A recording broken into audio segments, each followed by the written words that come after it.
Hello. Welcome to episode 3 of... It's moving! Sorry. I'm trying to balance this. You'd think I'd have the kinks worked out by now. But today is unique in that I forgot to charge my phone all the way, so I have it plugged into the wall with this very long cable. So, it might be a little more awkward getting it to stay put. Okay, time for the opening theme song. I'll get a little coffee. I accidentally overslept from when I wanted to get up. So I've been up for a little while, but not quite long enough to have really woken up enough to do something like this. So we'll see if today's is a little more scattered or a little more, I don't even know. We'll see. And I'm saving these for later, so sometimes if I say I'm putting them all on my YouTube, and I'll do some edits and make it into a show. So sometimes if I say, thanks for being here, but you can see that no one's here. Oh, well, if no one was here, then you wouldn't see it, because you also wouldn't be here. But my point is, when I'm talking to people as if they're here, it's because eventually I'm going to put all these together and do some edits, and it'll be a for real kids show for adults. We'll see. But for now, it's just live, and it's in the name of so many people being suddenly homebound. So, here we go. Opening theme song. Wait, I always forget how this one goes. Okay, so this theme song is really from my kids' album that I wasn't ready to finish for years, but that's okay. We're using it for this made-up show that I made up recently. Well, I made it up in my mind years ago. But it's pretty out of tune today, sorry. But yeah, this isn't a kid's show, if you're watching. This is a kid's show for adults, like Mr. Rogers for adults, like all about heavy feelings and stuff, but there's some cute stuff if kids want to watch. If kids choose to watch, the first third of it is going to be the most childlike. And then I talk about like deep things like grief and spirituality. Alright, here we go. Opening pretend theme song. Rainbow, family of friends, we're all friends in Rainbowland. Rainbow, family of friends, we're rainbow friends. Messed up my own song. Take two, I can edit this. We're rainbow friends. Not weird. I said it's weird. Anyway, welcome to Jessica in the Rainbow in Rainbowland. I made my script yesterday, thankfully, because I overslept. So there's my script. This is what I'm expecting myself to talk about and get through today.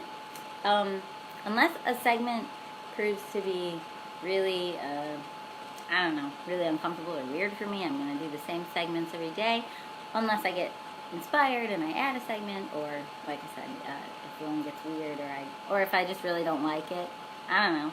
Or if you don't, no, I won't change it if you tell me you don't like it, because I'm way too sensitive, I'll just get my feelings hurt. So, if you don't like it, my preference in life is if you don't like it or don't like me, to please just turn your eyes somewhere else, because I'm the type of person that if you give me a lot of criticism or suggestions, I will change for you, but I'll lose myself. And so that's been pretty much my whole life. Sometimes I'll be like resistant, defiant if it's like a very important thing to me. But secretly inside, I'll feel really insecure and uncomfortable and stop believing in myself. So if you like to give people critical feedback, I'm not your girl. Unless it's like something pretty simple that one could do. But you'd be surprised at what's not simple. Like for me, it's not simple to get the lighting in the room right, or to get the, because like I said, I wasn't meaning to make this show for about 2 more years. I still have a few more indie albums that are, I happen to be an independent musician, so I guess they're indie albums, but whatever genre I am, freak folk or weird, existential lullabies.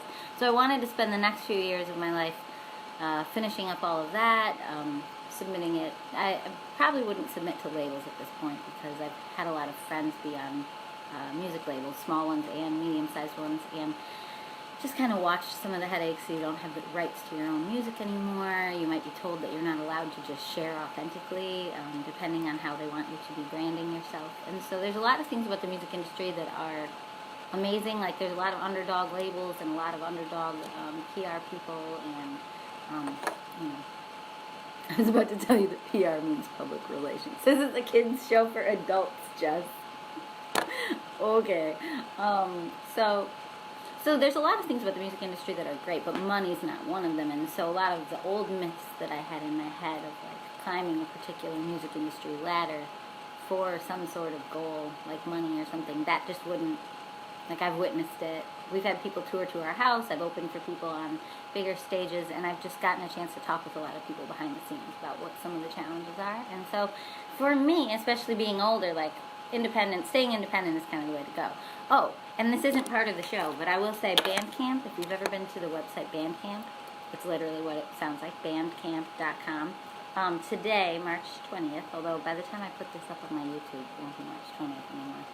Having a hard time splicing these together and getting them up. It's turned into a bigger project. It's probably why I didn't mean to do this for like 2 or 3 years. It's a little all-consuming. Anyway, Bandcamp is giving 100% away of the sales profits to musicians today. So I wrote a post and then I ran out of time, but I was about to gush for all my Bandcamp friends. This is so not part of the show, but I just want to... Being a musician is very hard, so this is what I was just writing, and then I realized I was dangerously running out of time to start my show. This is how I post on Facebook. So if you never see me on Facebook, it's probably because all my posts are really long, and either you've directly unfollowed me or I get filtered out from your view because I'm so rambly. But that's okay. Well, it's okay with me. I'm sorry if it's not okay with you. Anyway, yeah. So this is just basically saying today is a great day to go to that website, bandcamp.com, and buy some not live music. Oh my gosh, I'm distracted because I saw a friend of mine just reacted to my video, and I saw it on a different device, and I'm like scared. This is why I always wanted to do this show. I never thought I would do this live. So, like, as an introvert, that's why I have such a big YouTube channel. I have, like, over 700 videos on my YouTube, and they're long and rambly.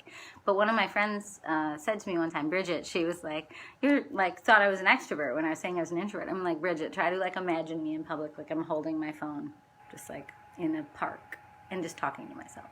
Like, it's super introverted what I do. So this is actually very extroverted, but for me, to be seeing that people are here and watching, even if it's just for like 2 seconds, it's like, I become aware of you, I become conscious of myself, like it's pretty intense. Aww, Naomi just said, love all these happy live videos from you. Aww, thanks girl, that makes me happy.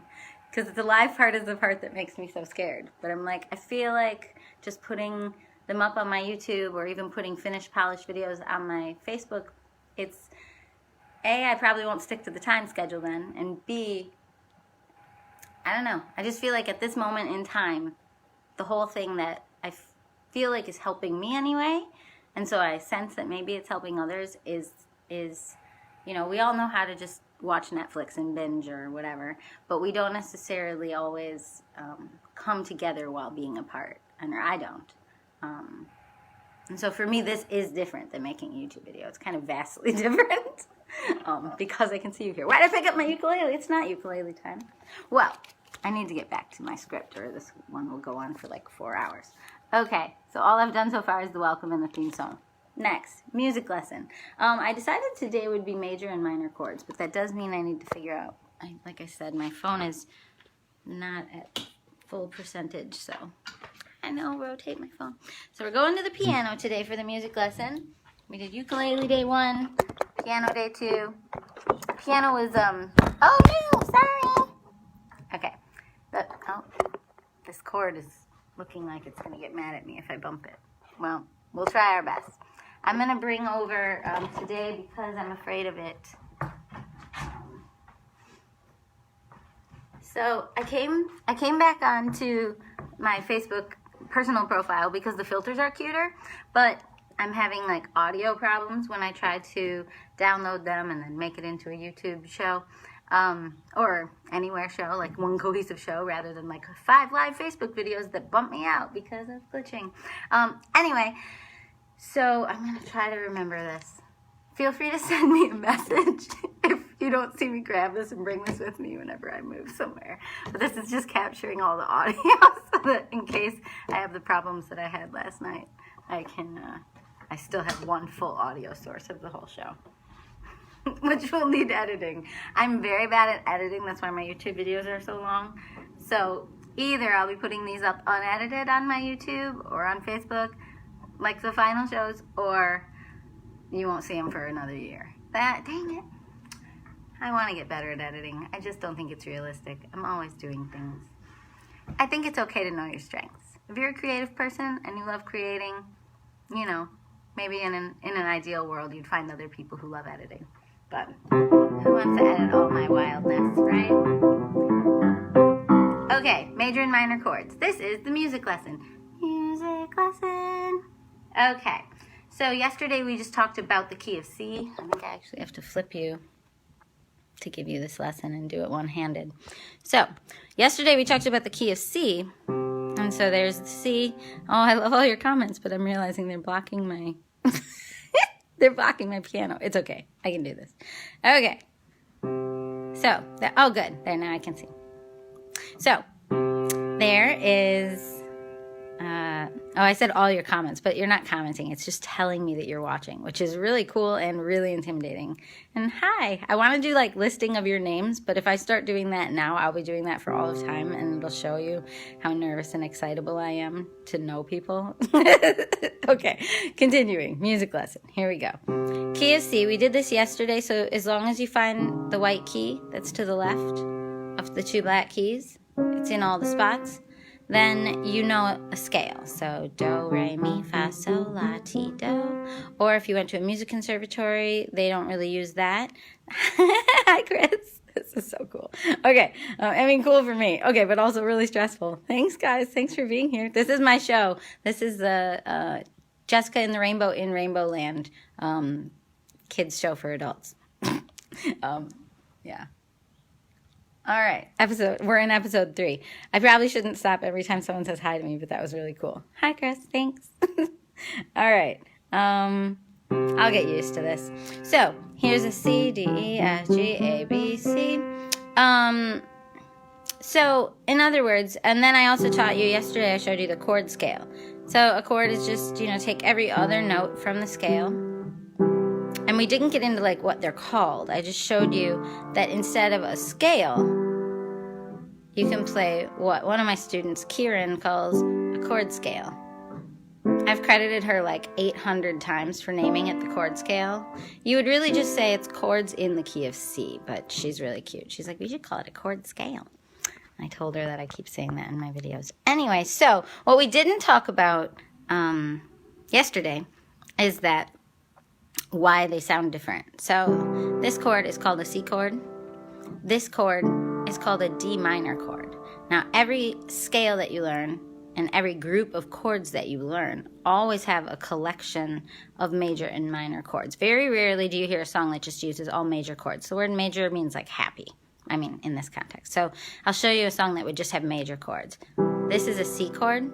And this is an F chord, and this is a G chord. And you'll immediately feel like you're in like the 1950s or something, like...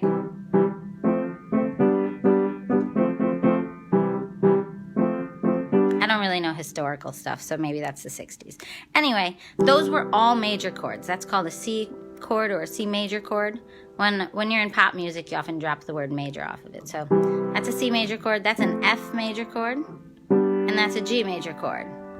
And so most songs, even if it's an overall happy-sounding song, they don't just use happy-sounding chords. The most common one added is what's called the 6 chord. So I'm just going to number them by going up. 1 chord, 2 chord, 3 chord, 4 chord, 5 chord, 6 chord, 7 chord. And then this is 1 again. This is 1 as in like, back to the C, if you see how it's a C. I'm realizing I'm leaving things out to make it simpler, but then that might be making some people more confused because these actually do have different names. You'd have to call this the major 1 chord, and you really have to call this the minor 2 chord. So that's what today's about, major and minor chords. So why does this one sound happy and this one sounds sad? I put the pedal on so that you could kind of hear it prettily. So I'm going to give you a basic way to know why does that one sound happy? Or if I do it even higher up, so it's the same thing. See how this is a C again? So this was a C. So there's a C again. So why does this one sound happy? And then if I go 1 spot over, that's called the C chord that I just did. 1 spot over, this is called a D minor chord. Why does that sound sad? And I have been teaching for so long that I can tell you like all kinds of different thoughts around it and how to memorize it and what to think about, because you can also have like a happy chord that, you know, we can start changing black and white keys around, and it starts getting really confusing for people. Some people accidentally start thinking that if I have like all white keys that's happy, and then if I have a black key added, that's what makes it sad. And I always have to fix that in people's minds by being like, well, no, because if I come here, remember how this one was sad? Now, by adding the black key, I've made it happy. So, I'll tell you 2 thoughts to think. 2 ways to simplify this concept of major and minor chords. The first thought to think is, it's my middle finger. So, if you're on any chord, and it sounds happy, but you want it to sound sad, don't mess with the outer ones. Because the outer ones are always that, like, the do and the so, or like the 1, 2, 3, 4, 5 in a scale, right? So don't mess with those if you want to make, oh, cool. So don't mess with these ones. If you want to change a chord from major to minor, mess with that middle finger. And it's only by 1 spot. So you have to go to the very next thing touching. So I'm here, I go here. That's the very next key it's touching. Now, when in doubt, if you're not sure which way to go, you could go here. But you can even feel this in your hand. Ow. That going here, and then my middle finger here, and then squishing my pinky next to it, you can feel that that's wrong. So you can kind of start to intuit which way does my middle finger have to go to change the sound, and now you can hear it. Now I took what was a C major chord and I made it a C minor chord. So now I'm going to bring it back, C major. So right-brainers that I work with, creative people that I work with, they love not having to think about this intellectually. It's not complicated to little kids if you teach them this way. So I can go to any spot now. Let's go here. I didn't even tell you what this one is, but you can probably hear it. It's got that sad sound. So if it has that sad sound and I want that happy sound, so you see my choices? Here's my choices. I can move my middle finger here, or I can move my middle finger here. And so if I already sound sad, it's kind of like a metaphor for life. Sad, you want to uplift it. You want to raise it up to make it happier. So. And you don't keep your other fingers back like this. I'm doing that so you can see. You relax them. But that kind of blocks the visual. So, I'm willing to be in pain for you. There you go. So you see it? So now I'm happy. And if I want to go back to sad, now you wouldn't really write a song that just goes back and forth with those. Because those are not in the same key. This note isn't in the key that we're in. So if you remember from yesterday, this is the key we're in. Do, re, mi, fa, sol, la, ti, do. But you don't have to play it like that. You just have to, whenever I'm teaching pop piano or fast-paced warp speed piano, I just say, it's just important that you understand it. So that's the key of C. These are notes in the key of C.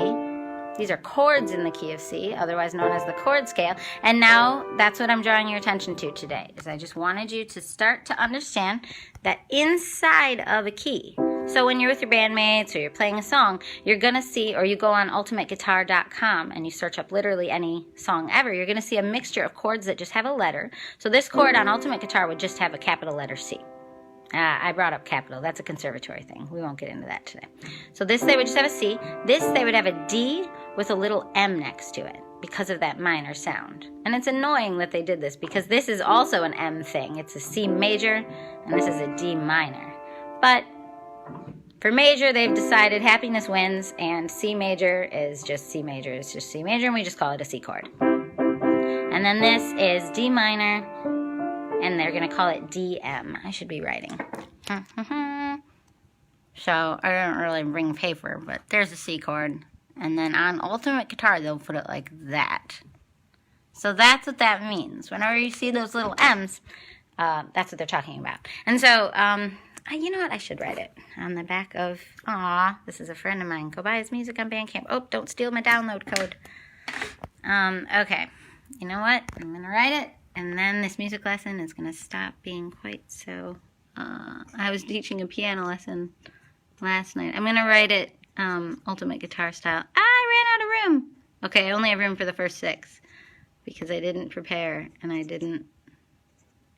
I think on ultimate guitar or any chord sheet, they write out the word diminished. Okay, now in the conservatory, this is because I ran out of room. I normally write them straight in a row. But this is what I keep playing. This is a C chord. This is a D minor chord. This is an E minor chord. So that sound, C chord, D minor chord. This is an E minor chord. This is an F chord. See how it's just an F? It's F major, but they don't like to tell you that. They're just like, meh, it's just an F chord. Then it's a G chord, and you can hear the happiness, right? So that's why there's no little M. And then the sad sound. Some people can't hear the happy, sad thing. You kind of have to do that to really hear it. So that's the A minor chord. And then I first started drawing it the conservatory way with the little bubble, and I would even use a lowercase b, but this, oh my goodness, this lesson is long. Okay, so here, see how that one doesn't sound happy or sad? It sounds like, no, I'm tied to the train tracks. Ah! Sorry, and that's actually a really terrifying thing, but that's the example they would use at the conservatory. Like, it's called a diminished chord. That's not for today. See, today is just major and minor chords.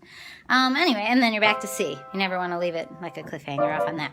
Okay, so the last thing I'll say about major and minor chords today, there's so much more I could say. I'm very passionate about this, is, so this one's C, right? And I said you could change it to C minor by just moving your middle finger around. And this one's D minor, and I said you could make it major by moving your middle finger around. Oh my gosh, there's like 8 more things I want to tell you. But just for today, we will close with this. Count the notes skipped. So can you see that on this C chord, there are 1, 2, 3 notes not played there, and there are 1, 2 not played there. So the way to know that you're playing a major chord, if you ever can't trust your ear, is you just count. And most people just kind of eyeball the bottom. So you look at the bottom part of it, and you see there's 3 skipped. That's how you know that's a major chord. And then here, do you see how this one is 2 skipped, and then 1, 2, 3 skipped there? And so that's how that's a minor chord.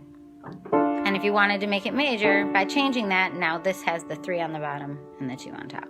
So, yeah, someday I'll do this all in a much better show. I've had this show idea for like forever, but I'm just trying to live stream some of these ideas because why not? We all want to. I don't know. Oh, and then look, you can do it on a much harder chord. So there's my last example I'll tell you. So do you see how this is a harder chord? There's all kinds of hard chords in the world that use like lots of black keys. And so even when you're using black keys, I'll get my fingers out of the way, you can still use the counting method. 1, 2, 3 is skipped here. So from here to here, I skipped those 3. And then from here, I'll skip 2 and I'll add this one. And do you hear how it's a major chord? So it's happy. All right. Oh my goodness, my show is so long. Okay, I have to I'm gonna flip it because I'm really overwhelmed by how much I'm expecting myself to do in every show. So that's my show. I'm only on music lesson. Oh no, it's really long. Okay. If you are a kid or you have kids, the first third of this show will always be I don't want to say kid appropriate. It's all kid appropriate. I'm a pretty wholesome person, but it's that the themes get really heavy in the second half. So the first half is more cute stuff, and the second half is more feelings, heavier feelings usually. So usually, this is my third show. Okay, we are on to the doodle share. Dun, dun, dun, dun. I'm going to go to my doodle chair. Okay, so this is my doodle chair. I only decided that a few days ago. Let's see, this cord, I didn't remember to charge today, so I'm having some technical difficulties. Sorry about that. Okay, doodle time. Someday I might have like a little card moment here that you'd be like, it'd be like, Doodle, doodle, doodle. Oh no, my doodle book's over there.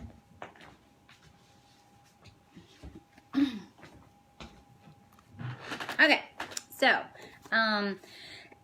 excuse me. Okay, I need some coffee. That's the most stressful thing about this. Normally I drink coffee in the mornings and like work through my feelings. And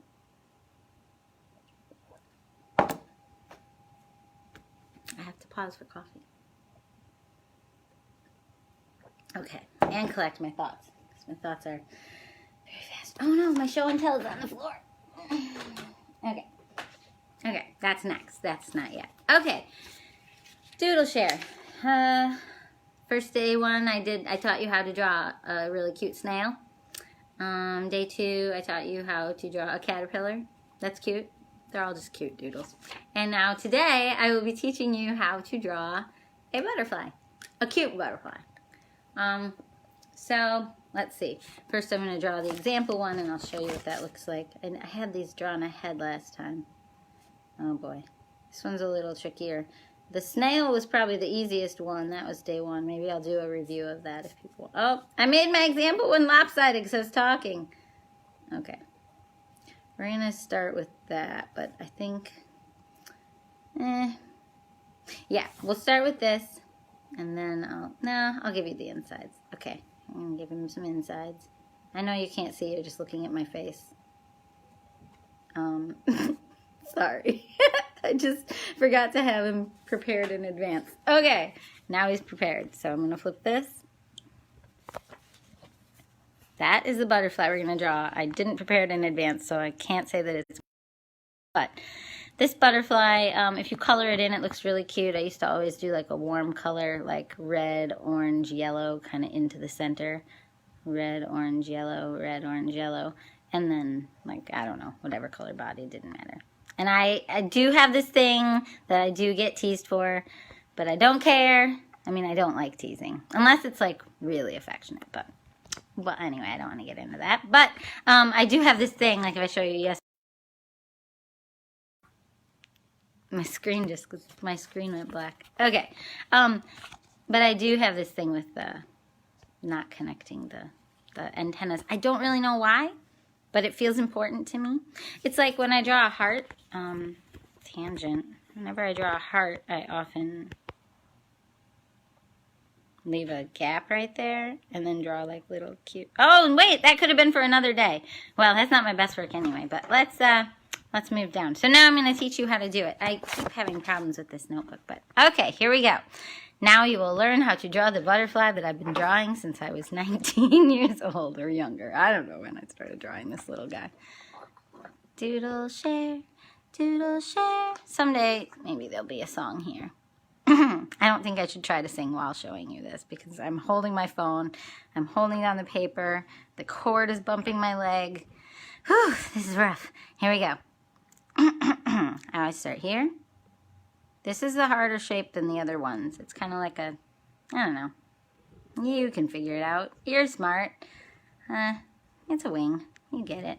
Now, what do I do next? Do I normally come down? I think I normally come down. I can't remember. I'm talking too much for my intuition to work. I should wear a shirt that says that. Hold on. Okay, I go next. I go next to it. And then we're here. So you just match it, right? And that alone could be a kind of cute, like simpler looking butterfly. But now we're going to do the bottom one. This one I often struggle with. So it's the same kind of little wobble. And I always have a hard time on that side making it match. And then once you got that, I think the next thing I would do is the body. That always makes me feel like I'm on the right track. And then next is the little wiggles. Now this I do different every time. Sometimes I start in the center and make the little squiggle, squiggle, squiggle, squiggle, and then radiate outwards until I'm at the end. Other times I start over here right at the tip and I'm like squiggle, squiggle, squiggle, squiggle, and then kind of come inward. So obviously if I do it multiple ways, it doesn't really matter which way. Sometimes I've noticed they look the nicest if I kind of hang on this line at the top first. So I'll be like, hang on that line. And then that kind of gives it that radiating outward look. There you go. And you just kind of follow the lines that you already have. Sorry for the lighting. And then, you know, so you're just following the lines that are already there. And you're just kind of making it look ripply and cute. See how they don't look the same at all? I would say I haven't done one this intentional in a long time. They tend to look more like that. But when you color it in, it's like sloppy cute, I hope. I mean, it's cute to me. There we go. And then the little antennas. And then if you've done it big enough, you can fit a face. That's the butterfly that I always draw. This one needs a name. He's going to be called, I don't know, Princess. I said he, but gender doesn't matter. That's Princess the butterfly. I know this is a kid's show for adults, so I have to be careful not to get too childlike because I don't know. I'm very childlike, but whatever. You don't have to name them. I mean, yesterday I just wrote like snails, snaily. Oh yeah, same with, yeah, there, caterpillar. I mean, who cares? That's not a real part of the show. I don't know what I'm even doing. Okay, that's the doodle share. So feel free to make your own doodles and enjoy making doodles. I mean, take something you know how to draw and just make it like a little bit like cuter and doodlier, and I don't know, it's kind of fun. Okay, show and tell. Next. So I decided today's show and tell would be something I never meant to really share with people on my YouTube videos because it's very personal to me. But yesterday I was on FaceTime for a long time with my sister's family, and my niece Brooklyn and I had like the longest conversation we've ever had over FaceTime, and we ended up, probably because I'm doing this show, I just got really into it. We just ended up showing each other things in our house, and it kind of devolved into stuffed animals. I promise my show and tell won't always be stuffed animals, but I do really like stuffed animals. Anyway, this is, I can't remember his name right now. This is, what's his name? Barrington. This is Barrington, and the only reason that he's picked for show and tell today is because I just told this story to my niece and it made me laugh. But I just wanted to give a shout out to my sweet boyfriend Brian, because he on one of our anniversaries went with me to a Build-A-Bear workshop and took a grown adult woman. I mean, I'm really short, but still, we were in public in Grand Rapids at a Build-A-Bear workshop together, building me a anniversary present. I think it was for our anniversary. Maybe we were only like 2 years into dating. He's a trooper. And then we got the birth certificate and everything, and like, you know, he made it fun. Picked out a tutu, I think. I don't know, I haven't seen that in a while. Anyway, that's Barrington. That's show and tell. This is helpful for me making this show because it helps me remember to enjoy the things that are around me that I've intentionally surrounded myself with in order to feel joy. And so I'm going to get into that when we move into the more serious part of the show, which is, you know, being aware of what you're surrounding yourself with is a great way to create more joy or create more positive feelings in your life, or just help you manage your feelings. So, there we go. Moving along. Next, let's see, show and tell. Lyric music video. This is a new segment that I only made up yesterday for this 3-day-old show. But I did decide that I wanted to, my house is very messy today because I didn't get up early enough to really do this. I wasn't ready. Okay, so I'm taking you to my Jessica and the Rainbow YouTube, and I'm going to show you what this segment will be like eventually. So, like here, I got the dress rehearsal for this show up, but this is not very good. I actually really do like doing this show live because there's cute filters. I'm working on my ability to be around people and still be myself, which is insanely hard for me. Doing YouTube videos has been like a secret, sacred way to exist. Anyway, oh no, not favorites. Where am I going? Moving. Where is it? Oh, visual podcasts. Okay, so eventually, we don't want to play all. But eventually, when I make this into a show... Sorry, that's not the one. That one's not a good example of the doodling.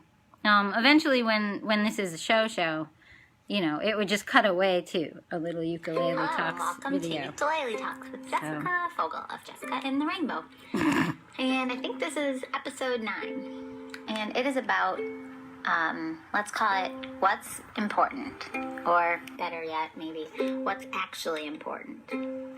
And this one's directed specifically at people maybe in like the high school or college ages. Because I do work regularly with high schoolers, and I'm coming to realize, my own personal epiphany, that a lot of the work I had to do in my 20s to try to develop more self-esteem. Oh wait, that was a sad moment to do that. Sorry. That I hadn't really been able to deal with when I was younger. A lot of that is because of the lessons that I was, quote-unquote, taught, you know, through my school ages. And this is not a criticism of the school system. I understand that the world is a throbbing mechanism that exists and has existed for a long time, that we're all... Whoops, I didn't mean to stop it yet, but hey, that was a good time to stop. So I was going to stop right around there, but... So there'll be a little segment like that, probably not a whole one, maybe like a chapter from one when the show is a real show. But if you do want to watch the rest of that, it's just my, I don't even know where a link would be. If you go on YouTube and just type Jessica in the Rainbow, you'll see 700 plus videos. And so go down to playlists. That's probably my one that I like the best. I had such confidence about... Oops. Sorry. I'm not even trying to be that revolutionary. Sorry. You're staring at my face while I'm trying to figure this out. Inside of yourself. Okay, hold on. If you can hold on to certain... Okay, so if you do want to watch that, I'll show you how to watch the rest of that. Let's see. So you would type my name, Jessica in the Rainbow. I mean, that's not my name, but my real name, Jessica Fogel, will pull up. Oh, I'm a real show. Thanks, Stephanie. It's a show I'm watching and you're real. Am I? No, I'm kidding. I know I am. Thanks, Squirty. I'm in a real show. Yay, I made a real show. Even if it's because of a quarantine and all that really sad stuff. I would have made this show eventually. Oh my gosh, my mind is flying and I'm freezing. Where was I? Oh yeah. So, when you type in Jessica in the Rainbow into a search bar on YouTube, you get this channel. And you get these videos that I post so often, but it's not about people watching them necessarily. You won't really find these ones like the Ukulele Talks episode 9 that I really care about, where I made all these doodles, because the reason you won't find them is because, like, if you just go to uploads, you'll just see, I just keep constantly making things. And so you'll just see a million things. So you won't find anything you're specifically looking for, unless you go to this thing, playlists. So you go to playlists, and then you'll see some choices. And that's where I feel it's a little easier to follow my YouTube, because otherwise my YouTube's way too all over the place. So you could see favorites. Oh, that's just my own personal liked videos.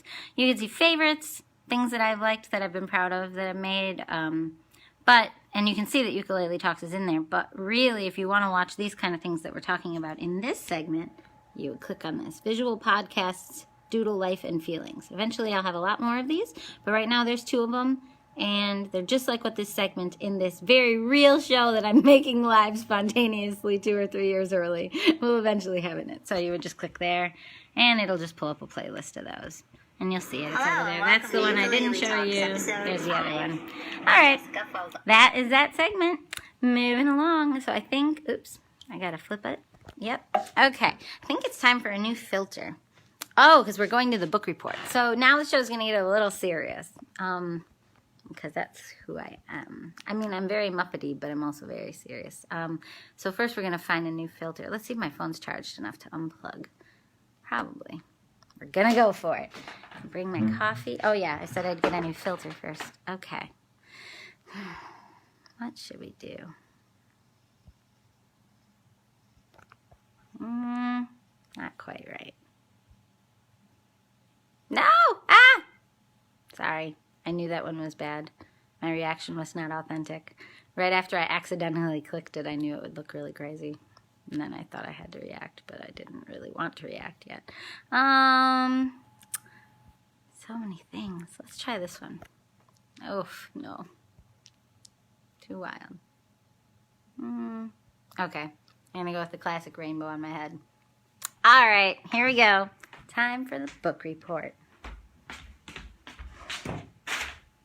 There's a map on my floor because my niece and I were trying to figure out things to do, and I made her find me on a map yesterday.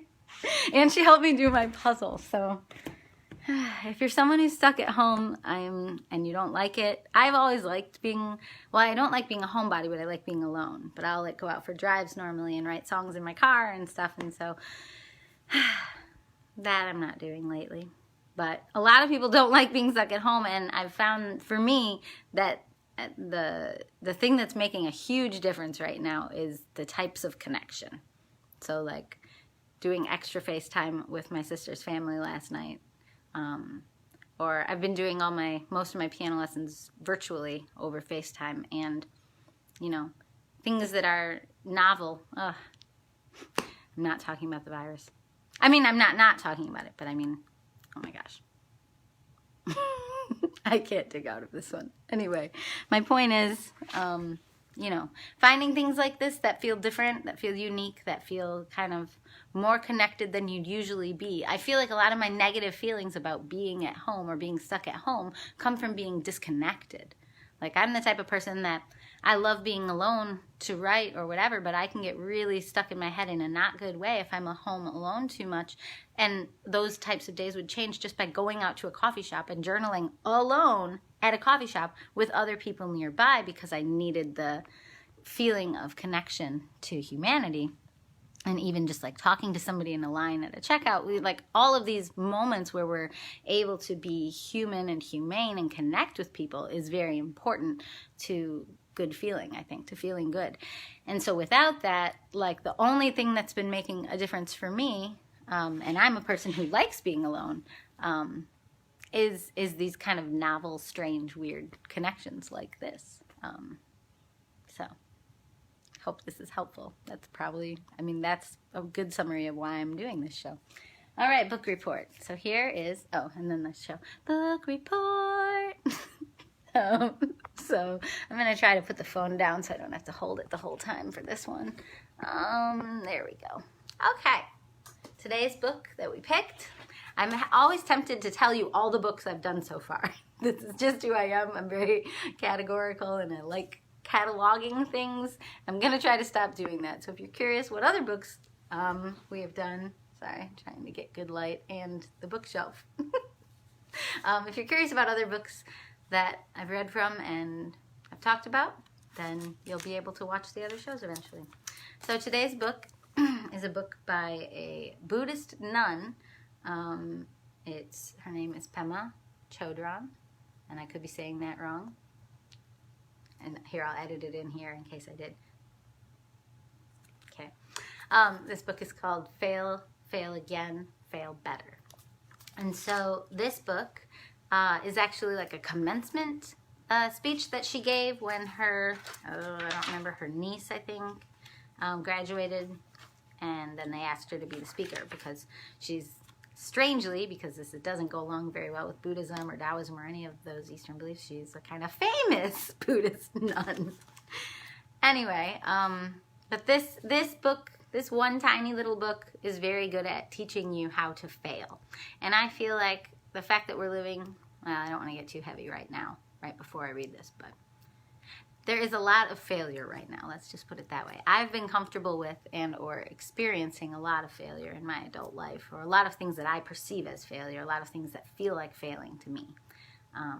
So I've been working on this topic for like 10 years, partly due to trauma, partly due to just like maybe not the best choices, like choosing artistry over, practicality, which I don't regret, but it does make you experience life a little more on the failure side of things, or on the non-success, non-tangible success, non-physical success, non-celebrated by your peers side of things, maybe, So I've been dealing with failure for a very long time. and trying to come to terms with it, because I was, strange to say, like I was a successful kid.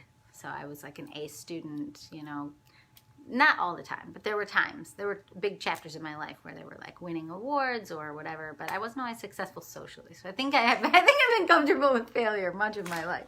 So, all right, so I'm going to read to you a part of this and maybe say a little more about it, maybe not. Here we go. So she says, well, one of the things I want to say about failure is that it feels very raw. I think the most significant thing about it is that we usually think of it as something that happens to us from the outside, right? We can't get in a good relationship, or we are in a relationship that ends painfully, or we can't get a job, or we are fired from the job we have, or we don't get the grades we want, or any number of not getting things the way we want them to be that we think of as failure, as something that happens to us. Showing the cover again for anyone who just got here.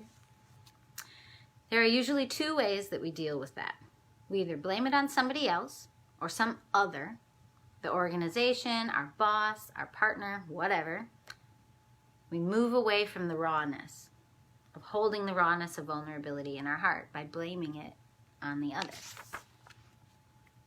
The other really common thing, which is probably inherent in whatever approach we take, is that we feel really bad about ourselves and label ourselves a failure. And that's the shift that I made. When I was younger, I did blame others when things fell apart. I blamed others and institutions and everything all the time, but the shift I made that has almost made it worse was starting to internalize, like, I'm a failure, like I didn't do a good enough job at this and this and this, and I'm not a success in this and this and this and that. It's very corroding. Okay, I'm going to keep going. So the other really common thing, which is probably inherent in whatever approach we take, is that we feel really bad about ourselves and label ourselves a failure. Oh, bye, Chris. Thanks for being here. How sweet. I love the comments in this. This is so fun. Thank you all for being here, seriously. I really do hope it's helpful. Okay, I'm starting this over again. The other really common thing, and say hi to Riley for me. Okay. The other really common thing, and Peyton. Okay, I'm sorry. This show it's really weird. I know I can edit these later, but I also know that I'm terrible at editing and or terrible at prioritizing editing, in that I always want to do new creative things rather than edit old creative things. And so the odds of me actually editing this later are very slim. So I'm trying to be realistic with myself, that whatever I do, like interrupt myself and do and say, might just make it into the final show, and unless someone else wants to do edits for me, or unless, I don't know when I'll become a person who becomes the opposite person, who just sits at home and patiently edits things. Back to the book. Oh, that was cool. Sorry, I'm enjoying the rainbow. Okay, the other really common thing, which is probably inherent in whatever approach we take, is that we feel really bad about ourselves and label ourselves a failure. That's the part I read already. We have this feeling that there is something fundamentally wrong with us. Something basically wrong with us.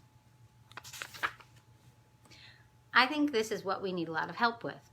This feeling that there is something wrong with us, that we actually are a failure because of the relationship not working out, the job not working out, or whatever it is, botched opportunities, something that flops, doing something that flops, heartbreak of all kinds.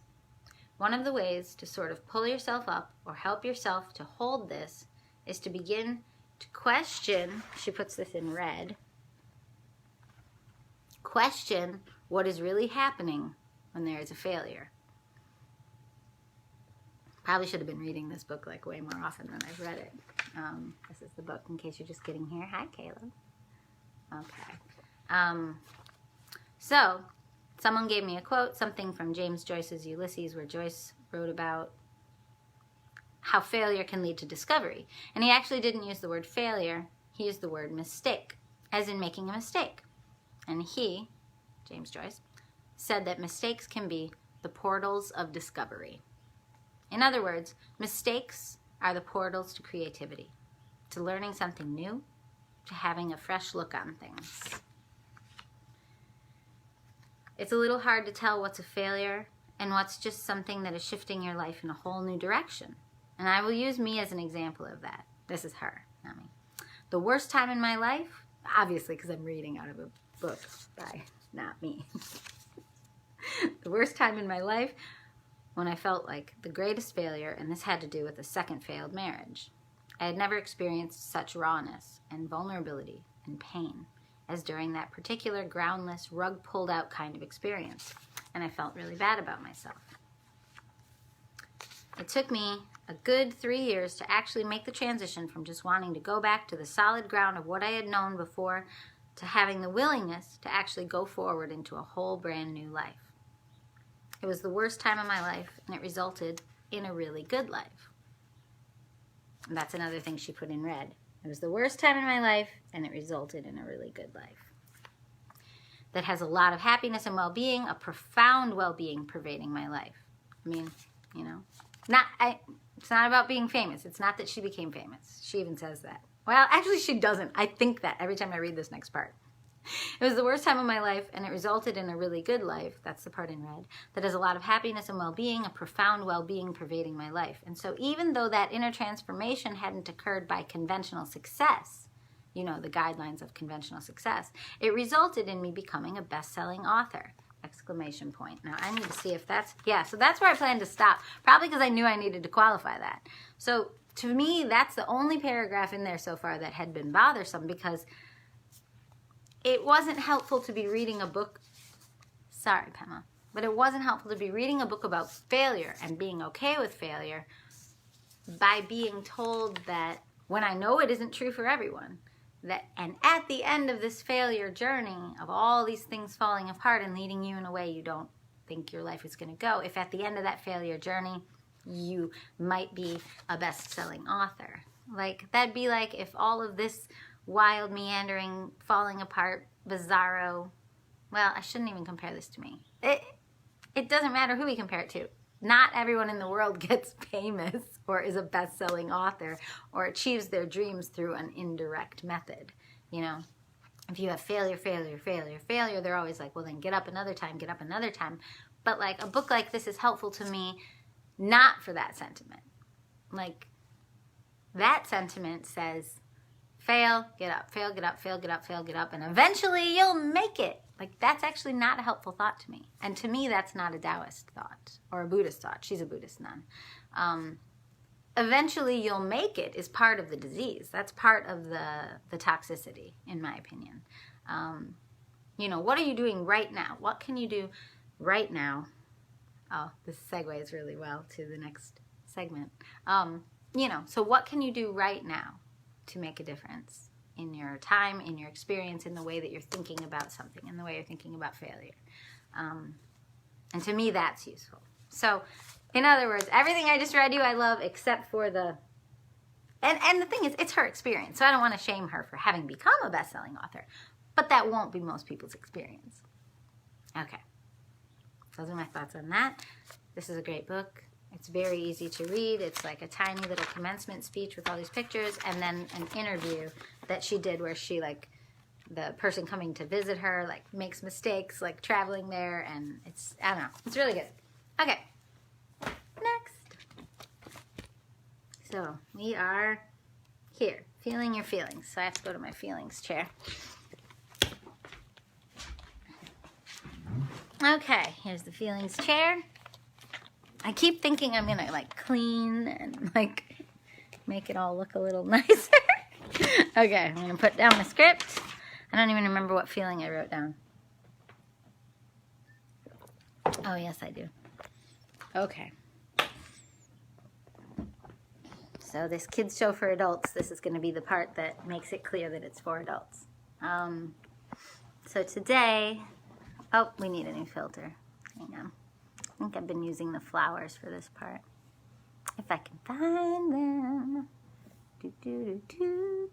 Oh no, I think I did this one. No, that one's too weird for this moment. I'm searching. I think it's this one. Yeah. Okay. Feelings. There you go. So this segment's called Feeling Your Feelings, and just every day I pick a feeling Weekdays. Weekdays at 11. Eventually it'll be a little denser, but I get very distracted. Maybe it won't be. I mean, why do I say that I'll eventually edit or I'll eventually change the way I do this or that? Like when I just don't seem to know how to. So this might just be a very long show that goes on. And whenever you happen to come on somewhere around 11 a.m. Eastern time, if you come on, sign on at 11:45, I might be to segment 3. And I might be to segment 7. I have no idea. I don't know how to regulate and structure the way I think, the way I am. If I had a producer or something and I had to do it, then maybe I could. No, I think I wouldn't know what to say because I'd be so nervous that I'd say the wrong things with my little 1 minute per segment or something. I am what I am, I guess. But I think people like me normally have editors, so that's okay. Okay, it's okay to me. I mean, if it's not okay to you, there are many other shows to watch, so this is my pretend show anyway. All right, just had to work through those feelings. I was feeling really anxious. And I'm on the feeling your feelings section, but today's feeling is not anxiety. Today's feeling is grief.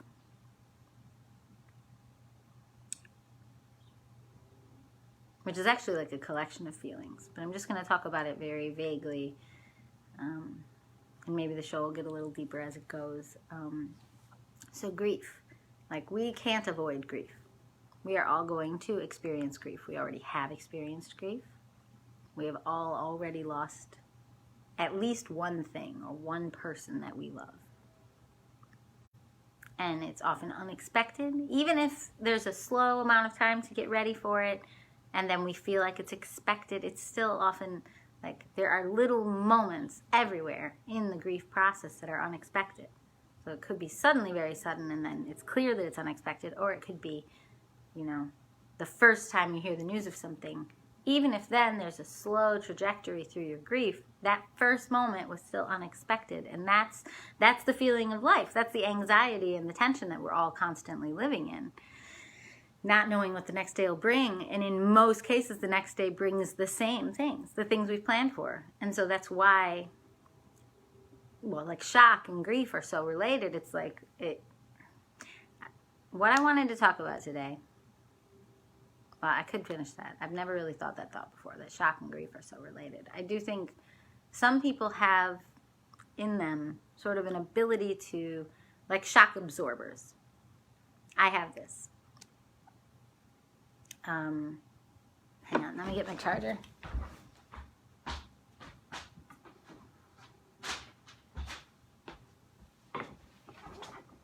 Just don't want this to die while I'm talking about really heavy things. Oh no, my audio recorder that I was supposed to bring with me to the book report.